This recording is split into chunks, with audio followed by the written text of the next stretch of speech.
يعني بالنسبة للأوقاف أتمت استعداداتها للصلاة في الساحات الخارجية واستعدوا على أكمل وجه.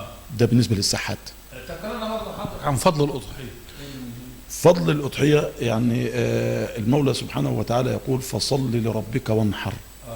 الأضحية هي سنة مؤكدة عن النبي صلى الله عليه وسلم، ولذلك النبي صلى الله عليه وسلم قال في الحديث الشريف أنه قال الأضحية هذا عن أمة محمد، عن آل محمد وعن أمة محمد، وضحى عن اللي هو لم يستطع على الإطلاق. فتقول لي بقى للمشككين في الأضحية اللي هم بيقبلوا على اللحوم دون الأضاحي، هؤلاء الذين يستطيعون الأضحية ويذهبون إلى شراء اللحم الوفير والأكثرية تركوا سنة النبي صلى الله عليه وسلم، لأنه أحد الناس جاء إلى النبي صلى الله عليه وسلم وقال له يا رسول الله أنا هشتري لحم لأنه وفير.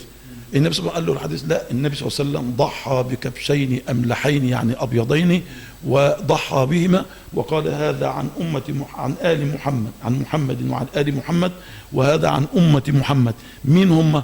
الغلابة المساكين هم غير قادرين على التضحية.